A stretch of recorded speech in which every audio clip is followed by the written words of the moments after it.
Hello students, कैसे हो आप सब। आरबीएससी ऑनलाइन क्लासेस में आप सभी का हार्दिक स्वागत है। जैसा कि आपको पता है 11th की हमारे चैप्टर्स चल रहे हैं लगातार। कार्य ऊर्जा शक्ति हमने कंप्लीट कर लिया है और नए सिलेबस के अनुसार अगला अध्याय हमारा होता है गुरुत्वाकर्षण। तो हम अब गुरुत्वाकर्षण के बारे में पढ़ना स्टार्ट करेंगे और आशा करता हूं कि धीरे धीरे आपको नोट्स भी मिल रहे होंगे। अगर नोट्स नहीं मिल रहे तो आरबीएससी ऑनलाइन क्लासेस को अपडेट करें, प्ले स्टोर पे जाके आरबीएससी ऑनलाइन क्लासेस ऐप को डाउनलोड करें और वहां से आप अपने नोट्स को पा सकते हो। सारे नोट्स आपको सीक्वेंस में मिलेंगे। ओके, तो चलिए स्टार्ट करते हैं ग्रेविटेशन को, गुरुत्वाकर्षण को। देखिए, जैसा कि चैप्टर है जिसका नाम है, अध्याय नंबर 8 है ये गुरुत्वाकर्षण। इस गुरुत्वाकर्षण के बारे में आपने क्लास 8th में 9th में थोड़ा थोड़ा पढ़ा होगा। आप सभी को पता है कि गुरुत्वाकर्षण बल क्या होता है। देखो, इस ब्रह्मांड में, इस दुनिया में हर चीज एक दूसरी चीज को अपनी ओर आकर्षित करती है। हर चीज अपनी ओर एक दूसरी चीज को आकर्षित करती है। जैसे अभी मान लो मैं कैमरे के सामने खड़ा हूं तो कैमरा मुझे आकर्षित कर रहा है। अगर कैमरा मुझे आकर्षित कर रहा है तो मैं भी कैमरे को क्या कर रहा हूँ, आकर्षित कर रहे होंगे।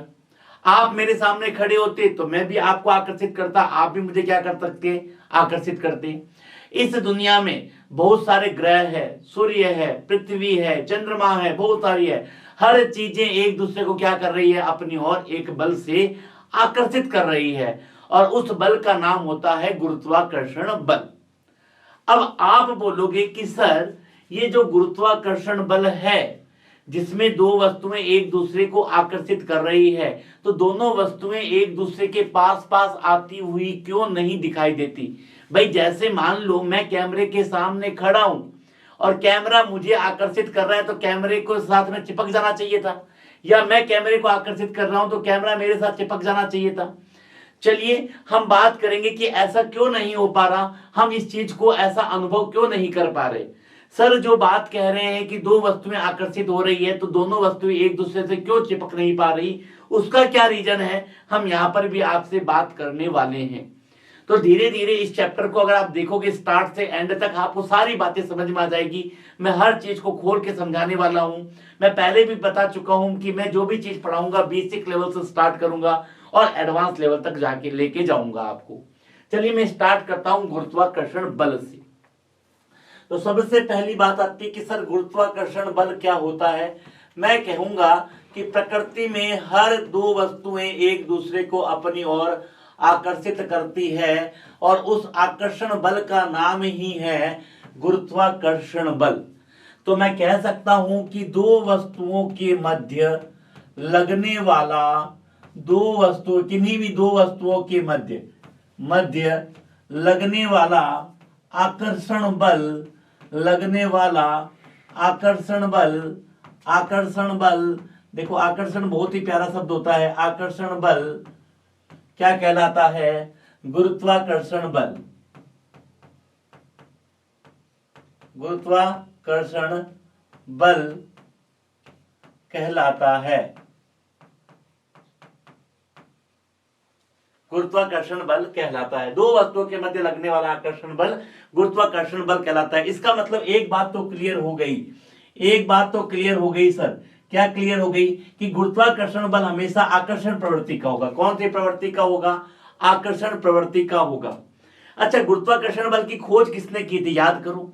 गुरुत्वाकर्षण बल की खोज किसने की थी, न्यूटन ने करी थी। याद करो, न्यूटन ने, वो सेब गिर गया था, है ना, सेब गिर गया था सिर पर और उसने क्या कर दिया था, न्यूटन ने गुरुत्वाकर्षण की खोज कर दी थी। देखो, जैसे ही सेब गिरा वैसे ही न्यूटन का गुरुत्वाकर्षण का नियम नहीं बना। उसके बाद काफी साल लगे, उसके बारे में स्टडी की गई, तब जाकर गुरुत्वाकर्षण बल की खोज हुई। ऐसा नहीं इधर सेब गिरा इधर गुरुत्वाकर्षण बल बन गया। अरे इतना तो न्यूटन भी होशियार नहीं था। तो आइए हम न्यूटन के बारे में पढ़ते हैं। न्यूटन ने क्या बोला था, न्यूटन ने क्या नियम दिया था, न्यूटन का गुरुत्वाकर्षण का सार्वत्रिक नियम क्या था, न्यूटन का गुरुत्वाकर्षण का सार्वत्रिक नियम क्या था, गुरुत्वाकर्षण का नियम क्या था, जल्दी से बताओ। देखो, न्यूटन ने क्या बोला कि यदि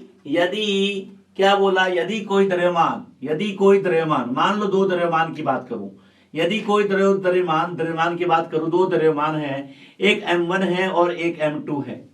एक m1 है और एक m2 है, और इन दोनों के बीच की दूरी मान लेता हूं r है, मान लेता हूं r है।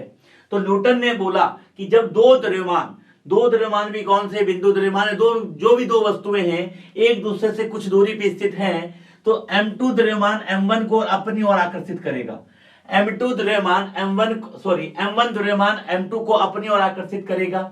सिमिलरली जो m2 है वो m1 को कहां करेगा, अपनी ओर आकर्षित करेगा। तो इन दोनों के मध्य क्या लग रहा है, आकर्षण बल।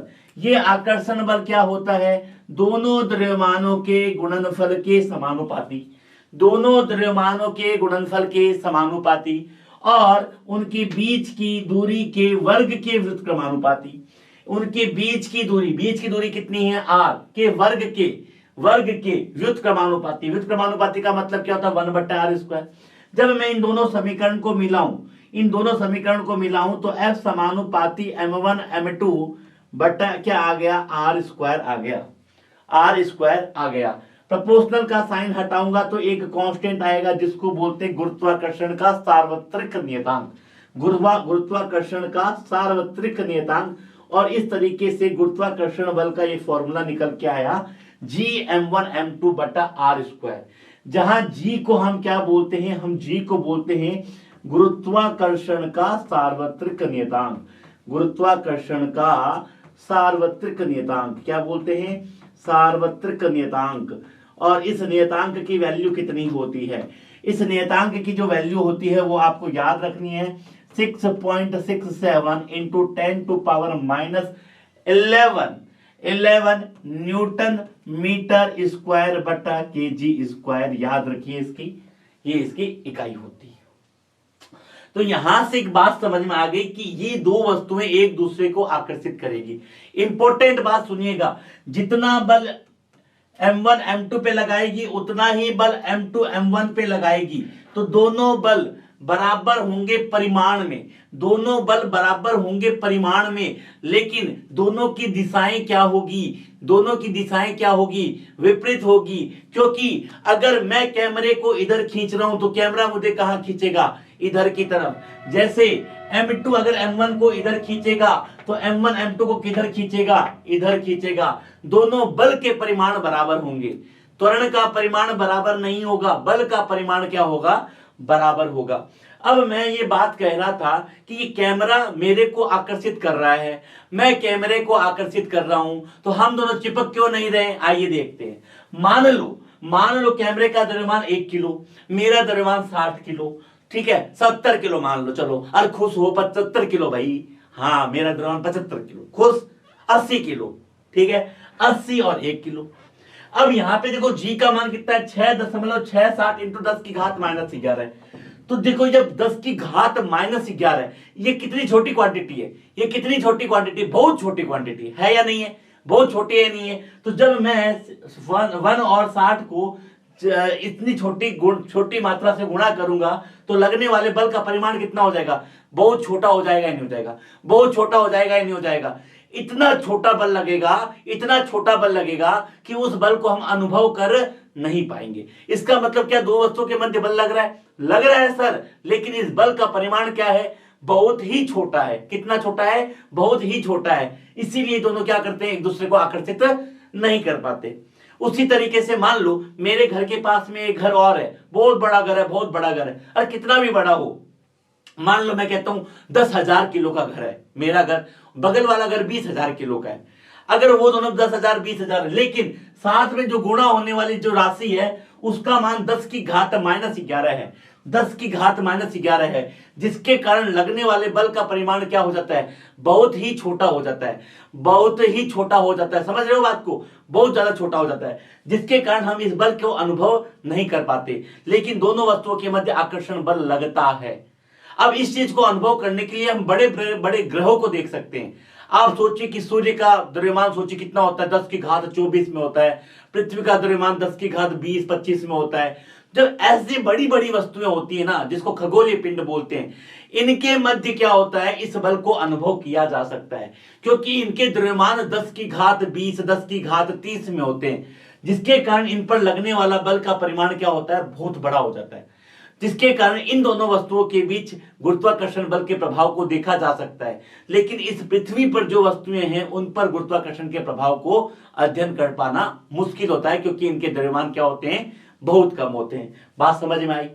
बात समझ में आई? मतलब हर वस्तुओं के मध्य गुरुत्वाकर्षण लग रहा है, किसी के मध्य कम लग रहा है, किसी के मध्य ज्यादा लग रहा है। क्लियर है? एकदम क्लियर है। आइए कुछ इंपॉर्टेंट बात करते हैं इसके बारे में, कुछ इंपॉर्टेंट बात करते हैं। आओ देखिए कुछ इंपॉर्टेंट बात करते हैं। इंपॉर्टेंट बात क्या है? जैसे पहली बात इंपॉर्टेंट बात क्या है सर? इंपॉर्टेंट बात देखो, इंपॉर्टेंट बात क्या है? सबसे पहली बात ये देखो, द्रव्यमान था हमने बोला m1 और ये बोला द्रव्यमान हमने m2 और इन दोनों के बीच की दूरी हमने मान ली r। ठीक है, मैंने क्या समझाया था अभी आपको? जो लगने वाला बल होता है F बराबर G m1 m2 बटा r स्क्वायर। कुछ इंपॉर्टेंट पॉइंट याद रखने हैं। पहला कि गुरुत्वाकर्षण बल सदैव आकर्षण प्रवृत्ति का होता है। गुरुत्वाकर्षण बल सदैव आकर्षण प्रवृत्ति का होता है, सदैव आकर्षण प्रवृत्ति का, सदैव आकर्षण प्रवृत्ति का होता है, आकर्षण प्रवृत्ति होती है इनकी, हमेशा ये ध्यान रखिएगा। दूसरी इंपॉर्टेंट बात, ये जो फॉर्मूला लगा रहा हूं, ये जो फॉर्मूला लगा रहा हूं, ये तभी लगाना है जब वस्तुएं कैसी हो, बिंदु द्रव्यमान हो। ये फॉर्मूला कब लगाना है? जब वस्तुएं कैसी हो, बिंदु द्रव्यमान है। यह फॉर्मूला, यह सूत्र तभी लगाना है, यह सूत्र तभी लगाना है जब वस्तुएं कैसी हैं। यह वस्तु सूत्र तभी लगाना है जब वस्तुएं कैसी है, जब वस्तु बिंदु द्रव्यमान हो। कैसी द्रव्यमान हो?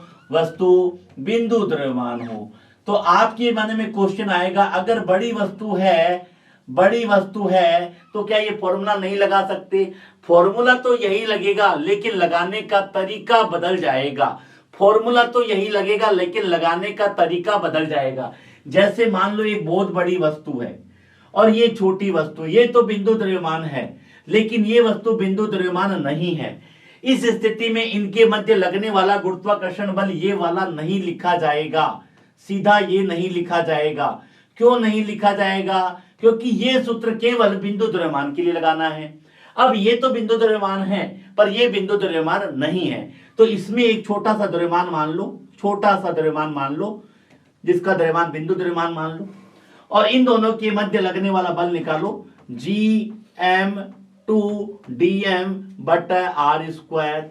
ठीक है, तो यहां पे लगने वाला बल भी क्या होगा? छोटा हो जाएगा। अब क्या करना पड़ेगा? ऐसे ऐसे बिंदु द्रव्यमान यहां पर बहुत सारे होंगे, ऐसे ऐसे बिंदु द्रव्यमान बहुत सारे होंगे।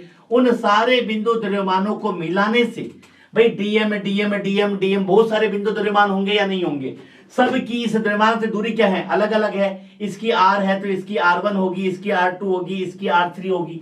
तो क्या है? दूरियां बदल रही है। जब भी चीजें बदलती हुई नजर आए तो हमें क्या करना पड़ेगा? इसका समाकलन करना पड़ेगा। क्या करना पड़ेगा? समाकलन करना पड़ेगा। तो इंपॉर्टेंट बात केवल ये ध्यान रखना कि ये फॉर्मूला तभी लगाना जब वस्तु का आकार बहुत छोटा हो या वस्तु कैसी हो? बिंदु द्रव्यमान हो। अगर वस्तु बड़ी हो, फॉर्मूला तो यही लगेगा, लेकिन समाकलन का प्रयोग करना पड़ेगा। आपको इतने डेप्थ में जाने की जरूरत नहीं है। समझ में आ गई? इसको अगर आगे जरूरत पड़ेगी तो मैं समझाऊंगा। तीसरी इंपॉर्टेंट बात, यह एक केंद्रीय बल है, यह एक केंद्रीय बल है। कौन सा? गुरुत्वाकर्षण बल एक केंद्रीय बल है। सर केंद्रीय बल क्या होता है? केंद्रीय बल है सर, केंद्रीय बल क्या होता है?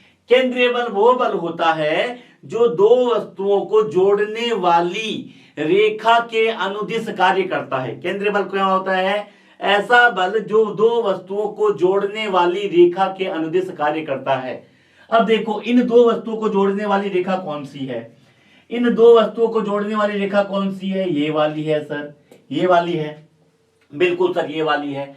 तो अगर M1 M2 पर फोर्स लगाएगा तो इधर ही लगाएगा, M2 M1 पे लगाएगा तो इधर ही लगाएगा। मतलब इस रेखा के अनुदिश लगाएगा। ना तो ये इधर लगा सकता है, ना ये इधर लगा सकता है, ना ये इधर लगा सकता है, ना ये इधर लगा सकता है। अब मान लो ये द्रव्यमान ऐसे होते, ये M1 इधर है और ये M2 इधर है। अब मैंने क्या बोला? ये इधर है। अब बताओ M1 M2 पर फोर्स कहां लगाएगा? मैंने बोला केंद्रीय बल है। केंद्रीय बल का मतलब दोनों को जोड़ने वाली रेखा के अनुदिश। ये M2 को M1 किधर खींचेगा? इधर की तरफ। M1 को M2 किधर खींचेगा, इधर की तरफ। मतलब जिस रेखा पे जुड़े हुए हैं ना उसी के अनुदिश होगा, उसके अलावा कोई भी दिशा में ये बल नहीं लगता। इंपॉर्टेंट बात याद रखिएगा।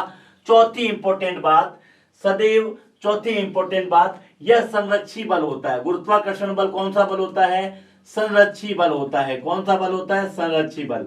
सर संरक्षी बल और असंरक्षी बल क्या होता है, इसको समझने के लिए वर्क एनर्जी पावर कार्य ऊर्जा शक्ति में पूरा एक वीडियो बना रखा है, वहां जाके पढ़ लीजिएगा कि संरक्षी बल और असंरक्षी बल क्या होता है। पांचवी इंपॉर्टेंट बात, ये हमने बोल दिया कि ये केंद्रीय बल है, ये एक संरक्षी बल है। पांचवी इंपॉर्टेंट बात क्या है, यह दीर्घ परास का बल है। दीर्घ परास का बल है। दीर्घ परास का मतलब ये काफी दूर दूर की वस्तुओं पर भी लागू है। दीर्घ परास का बल है मतलब अगर कोई जरूरी नहीं है कि वस्तु पास पास हो, वस्तु दूर दूर भी हो। जैसे सन और अर्थ कितने दूर है, सन और अर्थ, सूर्य और पृथ्वी कितने दूर है, उनके मध्य भी क्या लगता है, गुरुत्वाकर्षण बल। मेरा और कैमरे के बीच में क्या लग रहा है, गुरुत्वाकर्षण बल। मेरे और व्हाइट बोर्ड के बीच में भी क्या लग रहा है, गुरुत्वाकर्षण बल। मतलब छोटी दूरी से लेकर बड़ी दूरी तक सब जगह ये बल क्या करता है, कार्य करता है। इसीलिए बोलते हैं ये दीर्घ परास का बल है। दीर्घ परास का बल है मतलब इसकी रेंज क्या है, बहुत ज्यादा, बहुत दूर दूर तक लग रहा है। जैसे मेरे और सूर्य के बीच में भी क्या लग रहा होगा, एक गुरुत्वाकर्षण बल लग रहा होगा, डेफिनेटली लग रहा होगा। मेरा द्रव्यमान कम है अलग बात है, लेकिन हम दोनों के बीच में क्या लग रहा है, गुरुत्वाकर्षण बल लग रहा है। तो ये बात समझ में आ गई बिल्कुल। अगला एक इंपॉर्टेंट पॉइंट कि गुरुत्वाकर्षण बल माध्यम की उपस्थिति से अप्रभावित रहता है। गुरुत्वाकर्षण बल माध्यम की उपस्थिति से अप्रभावित रहता है। माध्यम की उपस्थिति से अप्रभावित रहता है। सर ये बात क्या कहना चाहते हो, अप्रभावित रहता है। जैसे मान लो कि ये दो द्रव्यमान हैं M1 और M2 हवा में रखे हुए हैं या निर्वात में रखे हुए हैं। इनके मध्य लगने वाला गुरुत्वाकर्षण बल मैं बता चुका हूं कितना होता है बताओ, कितना होता है, Gm1 M2 बटा R² होता है या नहीं होता, सर होता है। अब मान लो इस पूरे निकाय को बिना इसकी दूरी को बदले इसको मैं कहां ले गया, किसी पानी में ले गया या ग्लिसरीन में लग गया, पानी में ले गया या ग्लिसरीन में ले गया, यानी कि इसके मध्य कौन आ गया, पानी या ग्लिसरीन आ गया। तो पूछा कि अब लगने वाला बल कितना होगा, तो अब लगने वाला बल अभी भी उतना होगा। क्यों, क्योंकि माध्यम आ जाने से बल में कोई परिवर्तन नहीं होता। अगर मान लो दो द्रव्यमान को तुम चाहे पानी में ले जाओ, चाहे ग्लिसरीन में ले जाओ, चाहे रसगुल्ले के रस में ले जाओ, कहीं पर भी ले जाओ, माध्यम की उपस्थिति से अप्रभावित रहता है। इंपॉर्टेंट बात, गुरुत्वाकर्षण बल माध्यम की उपस्थिति से अप्रभावित रहता है। माध्यम आने पर इस पर बल पर कोई प्रभाव नहीं पड़ता। ठीक है, कोई दिक्कत, यानी कि पानी के अंदर और हवा के अंदर दोनों जगह बल का मान क्या रहेगा, समान रहेगा। बस ये बात ध्यान रखनी है, M1 और M2 का मान बदलना नहीं चाहिए और दूरी नहीं बदलनी है। मान लो यहां पर 1 kg है, यहां 2 kg है, दूरी 1 मीटर है, पानी में ले गए तो भी ये 1 kg और 2 kg रहना चाहिए और दूरी भी क्या रहनी चाहिए, समान। जब सब चीजें समान है तो माध्यम की उपस्थिति से कोई भी चीज प्रभावित नहीं होती है। बात समझ में आ रही है, एकदम क्लियर है या नहीं है, बता दो, एकदम क्लियर है या नहीं है, एकदम क्लियर है। कोई दिक्कत है तो बताना, कमेंट कर देना, कोई दिक्कत हो तो कमेंट कर देना, अदरवाइज लाइक कर देना। मैं उम्मीद कर रहा हूं आपको एकदम बात समझ में आ गई होगी, एकदम अच्छे से बात समझ में आ गई होगी। लास्ट पॉइंट क्या है, ये न्यूटन के तृतीय नियम कौन सा है, क्रिया प्रतिक्रिया नियम। कौन सा नियम है, क्रिया प्रतिक्रिया नियम का पालन करता है। क्रिया प्रतिक्रिया नियम का पालन करता है। अब आपको पता नहीं है कि सर न्यूटन का तृतीय नियम क्या है, तो न्यूटन की गति के नियम में जाओ, वीडियो में न्यूटन का प्रथम नियम, द्वितीय नियम, तृतीय नियम सब बना रखे हैं, सब में अच्छे से समझा रखा है, जाके देखो। क्रिया प्रतिक्रिया का क्या नियम होता है, अगर कोई चीज पर आप बल लगाते हो तो दूसरी वस्तु आप पर भी क्या लगाएगी, उसी परिमाण का क्या लगाएगी, बल लगाएगी। अभी समझा क्या आया, अगर M1 M2 को अपनी ओर खींच रहा है तो M2 भी M1 को अपनी ओर खींचेगी। दोनों बल का परिमाण क्या होगा, बराबर होगा। दोनों बल का परिमाण क्या होगा, बराबर होगा, लेकिन दिशाएं क्या होती है इनकी, विपरीत होती है। दिशाएं क्या होती है, विपरीत होती है। यही न्यूटन के गुरुत्वाकर्षण का तृतीय नियम है। तो दोनों बल का परिमाण तो बराबर होगा, लेकिन दिशाएं क्या होगी, विपरीत होगी। तो ये कुछ इंपॉर्टेंट बात है जो गुरुत्वाकर्षण के बारे में आपको ध्यान रखनी है।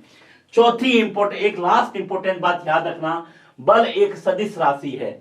बल एक सदिश राशि है और सदिश राशि में दिशा होती है। बल एक सदिश राशि है और सदिश राशि में दिशा होती है। ये इंपॉर्टेंट बात है जो आपको ध्यान रखनी है। इसके अलावा कोई भी दिक्कत है तो आप बोल सकते हो, कमेंट बॉक्स में कमेंट कर देना। वीडियो पसंद आए तो लाइक कर देना।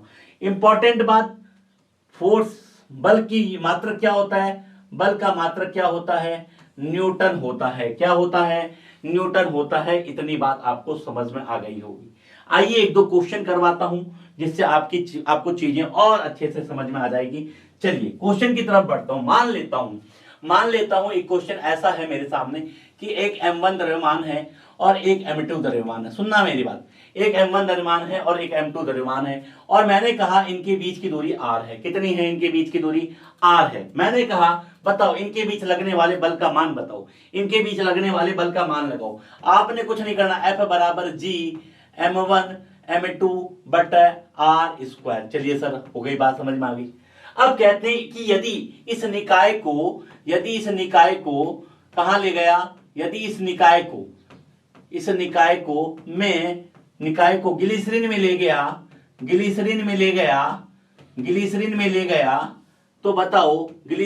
गया, तो बताओ बल का मान, नए बल का मान क्या होगा। तो मैंने क्या कहा, इस निकाय को ग्लिसरीन में ले जाओ। मान लो ये ग्लिसरीन यहां पड़ा है, इस पूरे निकाय को, दूरी समान है, इस पूरे को हमने क्या ले गए, ग्लिसरीन में ले गए। ये ग्लिसरीन है।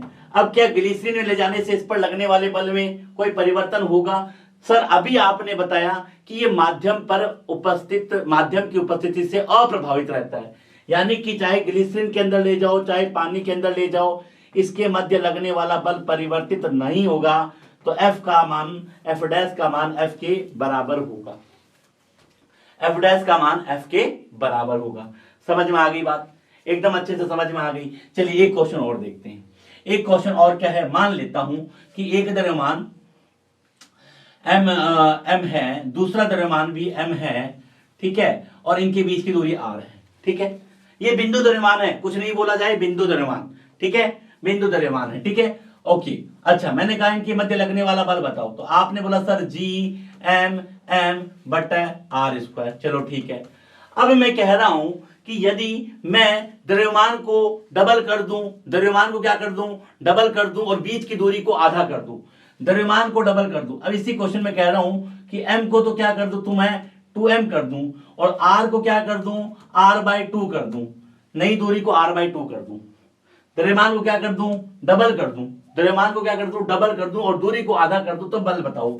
तो द्रव्यमान को सर डबल कर दिया, यानी कि ये भी 2m हो गया, ये भी 2m हो गया, और दूरी को आपने कितना कर दिया, आधा का मतलब r/2 का होल स्क्वायर कर दिया या नहीं कर दिया, सर कर दिया। तो बताओ अब नया फोर्स कितना हो जाएगा सर, 2 2 जा 4 Gmm बट्टे r स्क्वायर बट्टे 4 होगा या नहीं होगा, बताओ सर। होगा। इस 4 को ऊपर ले आओ, 4 4 जा 16 Gmm बट्टे r स्क्वायर, ये नए बल का मान निकल गया। और Gmm बट्टे r स्क्वायर किसके बराबर है, F के बराबर है। तो F डैश बराबर कितना आ गया, 16F आ गया। F डैश बराबर कितना आ गया, 16F आ गया। इसका मतलब यदि मैं द्रव्यमान को डबल कर दूं और दूरी को आधा कर दूं, तो लगने वाला बल 16 गुना बढ़ जाएगा। कितना गुना बढ़ जाएगा, 16 गुना बढ़ जाएगा, 16 गुना बढ़ जाएगा। देखो समझ आई, एकदम आसान है, एकदम आसान है, कोई दिक्कत वाली बात नहीं है, कोई दिक्कत वाली बात नहीं है। एक क्वेश्चन और दिखाता हूं मैं इस बार आपको। मान लो ये दो द्रव्यमान हैं और आपस में चिपके हुए, दोनों बड़े बड़े भारी भारी द्रव्यमान हैं, आपस में चिपके हुए। ध्यान देना, मैं कह रहा हूं दो बड़े बड़े द्रव्यमान हैं, आपस में चिपके हुए हैं। ध्यान देना, सॉरी, दो बड़े बड़े द्रव्यमान हैं और आपस में चिपके हुए हैं, ठीक है। इसका घनत्व रो है, इसका घनत्व रो है, दोनों का घनत्व बराबर है, दोनों का घनत्व बराबर है, दोनों का द्रव्यमान m है, दोनों के बीच की दोनों की त्रिज्या r और r है, ठीक है। तो बोला कि इन दोनों के मध्य लगने वाला गुरुत्वाकर्षण बल निकालो। अब देखो, अब वस्तु का आकार बता दिया, वस्तु का आकार बहुत बड़ा है, अब बिंदु द्रव्यमान नहीं है। अब वस्तु कैसी है, बिंदु द्रव्यमान नहीं है, बिंदु द्रव्यमान नहीं है, तो देखो घनत्व दे रखा है। हम जानते हैं अगर बिंदु द्रव्यमान होती तो क्या लिखते, GMM बट्टे क्या लिखता मैं, r² लिखता है नहीं लिखता, लेकिन अब घनत्व दे रखा है, तो घनत्व बराबर क्या होता है, द्रव्यमान बट्टे आयतन। तो द्रव्यमान बराबर क्या लिख सकते हो, घनत्व इंटू आयतन लिख सकता हूं। अच्छा मुझे बताओ गोले का आयतन क्या होता है, गोले का आयतन क्या होता है सर, 4/3 पाई r³ होता है सर, 4/3 पाई r³ होता है या नहीं होता है, बिल्कुल होता है। तो लिख लेते हैं G इंटू रो इंटू 4/3 पाई r³ इंटू रो, क्योंकि दो द्रव्यमान है तो दो बार लिखना पड़ेगा इसको, 4/3 पाई r³ बटे r², ठीक है, कोई दिक्कत नहीं। तो G नियत है, रो नियत है, 4/3 कितना है, नियत है, पाई² भी क्या है, नियत है, इंटू r⁶ बटे r²। तो यहां से जो बल निकल के आया, कितना निकल के आया, G रो स्क्वायर 4/3² पाई² इंटू r⁴, क्योंकि यहां से ये कट गया। तो मैं पूछूं कि बल किसके समानुपाती है, बल किसके समानुपाती है, तो देखो बल किसके समानुपाती है, G नियत है, रो नियत है, 4/3 नियत है, पाई नियत है, तो बल किसके समानुपाती हो गया, बल r⁴ के समानुपाती हो गया। बल किसके समानुपाती हो गया, r⁴ के समानुपाती हो गया। क्या किया मैंने, कुछ नहीं किया, द्रव्यमान बहुत बड़ा था, घनत्व दे रखा था और बोला कि घनत्व क्या है, समान है, घनत्व क्या है, समान है। जब ऐसे क्वेश्चन दिया, मैंने कहा द्रव्यमान बहुत बड़ा है, तो मैंने कहा घनत्व का फॉर्मूला लगाया, द्रव्यमान बराबर घनत्व इंटू आयतन। और अगर ठोस गोले हैं तो इसका आयतन क्या लिखा जाएगा, 4/3 पाई r³। ठोस गोले हैं तो 4/3 पाई r³ हमने लिखा। तो लगने वाला बल किसके समानुपाती हो गया, r⁴ के समानुपाती हो गया, त्रिज्या की पावर 4 के समानुपाती हो गया। केवल बिंदु द्रव्यमान हो तभी Gm1 m2/r² वाला सीधा फॉर्मूला लगाना, अदरवाइज हम डायरेक्ट नहीं लगा सकते। देखो आंसर में बदलाव आ गया, उम्मीद कर रहा हूं बात समझ में आ रही होगी। चलो एक क्वेश्चन और करते हैं, देखें क्या करना है। देखो एक क्वेश्चन और देखते हैं। कह रहे हैं क्वेश्चन में कि दो द्रव्यमान है, बिंदु द्रव्यमान, ठीक है, दो बिंदु द्रव्यमान है, ठीक है, दो कैसे द्रव्यमान है, दो बिंदु द्रव्यमान है, ध्यान से देखें, दो बिंदु द्रव्यमान है, एक m है, दूसरा भी m है, ठीक है, और ये बिंदु द्रव्यमान r त्रिज्या के वृत्ताकार पथ में गति कर रहे हैं, r त्रिज्या के वृत्ताकार पथ में गति कर रहे हैं। अब मान लो दोनों के मध्य r त्रिज्या के वृत्ताकार पथ में गति कर रहे हैं, तो बताओ कि इन दो द्रव्यमानों का वेग कितना होगा, या किसी भी एक द्रव्यमान का वेग कितना होगा। जरा सोचिए कि जब दो द्रव्यमान है और अगर इनके बीच की दूरी कितनी हो गई, अगर त्रिज्या r है तो ये r है और ये भी कितनी हो जाएगी, r हो जाएगी। इनके मध्य कौन सा बल लगेगा, सर इनके मध्य तो गुरुत्वाकर्षण बल लगेगा, और बिंदु द्रव्यमान है तो सर ये वाला लगेगा, ये वाला लगेगा या नहीं लगेगा भाई, Gm बटे r प्लस r कितना हो गया, 2r का होल स्क्वायर। अच्छा क्या इस गुरुत्वाकर्षण बल ही क्या करता है, अभिकेंद्रीय बल प्रदान करता है या नहीं करता है, ये बात मैं आपको पहले पढ़ा चुका हूं, न्यूटन के गति के नियम में, वर्क एनर्जी पावर में सारी बात पढ़ा चुका हूं कि अभिकेंद्रीय बल नया बल नहीं होता है, पहले से उपस्थित बल अभिकेंद्रीय बल में बदल जाते हैं। यहां पर दो द्रव्यमानों के मध्य कौन सा बल लग रहा है, सर गुरुत्वाकर्षण बल लग रहा है। अब इस गुरुत्वाकर्षण बल के कारण वस्तुएं कैसी कर रही है, वस्तुएं वर्ताकार पथ में गति कर रही है। इसका मतलब ये जो गुरुत्वाकर्षण बल है किसमें बदल चुका है, अभिकेंद्रीय बल में बदल चुका है। कौन से बल में बदल चुका है, अभिकेंद्रीय बल में बदल चुका है। किसमें बदल चुका है, अभिकेंद्रीय बल में। और अगर अभिकेंद्रीय बल में बदल चुका है तो हम जानते हैं अभिकेंद्रीय बल क्या होता है, वो होता है mv² बटा r, mv² बटा r। क्योंकि जब भी कोई वस्तु वर्ताकार पथ में घूमती है तो उसको घुमाने के लिए कौन सा बल चाहिए होता है, अभिकेंद्रीय बल। कौन सा बल चाहिए होता है, अभिकेंद्रीय बल। और अभिकेंद्रीय बल कोई नया बल नहीं है, पहले से उपस्थित बल अपने आप को किसमें बदल लेते हैं, अभिकेंद्रीय बल में। इन दोनों के मध्य कौन सा लग रहा है, गुरुत्वाकर्षण बल, और इसके कारण वस्तु क्या कर रही है, वर्ताकार पथ में घूम रही है, यानी कि ये बल किसमें बदल गया है, अभिकेंद्रीय बल में बदल गया है। तो यहां से हम देखते हैं gm² बटा 4r² is equal to mv² बटा r, एक r से एक r कैंसिल हुआ तो क्या निकल के आया, gm, एक m से m भी कैंसिल हो जाएगा, gm बटा 4r is equal to v²। बोलो हाँ या ना, gm बटा 4r इक्वल टू v², तो v इज इक्वल टू क्या हो गया, रूट का gm बटा 4r। This is the answer, यही उस कण का वेग होगा। हमेशा ध्यान रखिएगा, जब भी कोई वस्तु वर्ताकार पथ में घूम रही है तो पहले से उपस्थित बल किसके बराबर हो जाता है, अभिकेंद्रीय बल के बराबर। सीधा सा उस बल को अभिकेंद्रीय बल के बराबर रख दो, क्वेश्चन को सॉल्व कर दो, वेग निकल के आ गया। उम्मीद कर रहा हूं कि आपको मैंने जो भी बातें बताई है, जो भी बातें समझाई है, एकदम अच्छे से समझ में आ गई होगी। अगर आपको मेरी पढ़ाई हुई बातें सारी समझ में आ रही है तो कमेंट करिए कि हाँ सर हमें समझ आ रहा है, लाइक करिए, वीडियो को ज्यादा से ज्यादा अपने दोस्तों से शेयर करिए ताकि सबको इसका बेनिफिट मिल सके। और दूसरी इंपॉर्टेंट बात, कोर्स की आपको चिंता करने की बिल्कुल जरूरत नहीं है, कोर्स आपका टाइम से कंप्लीट हो जाएगा, ये वादा है आरबीएससी ऑनलाइन क्लासेस का आपके साथ में। बस आपका तो एक ही काम है, पढ़ते रहिए पढ़ते रहिए पढ़ते रहिए और अपने लक्ष्य की तरफ बढ़ते रहिए। कोई भी दिक्कत हो कमेंट करना मत भूलिएगा। वीडियो पसंद आया है तो जरूर लाइक कीजिएगा। आज की क्लास को मैं यहीं पे कंक्लूड करूंगा। Thank you guys, thank you class.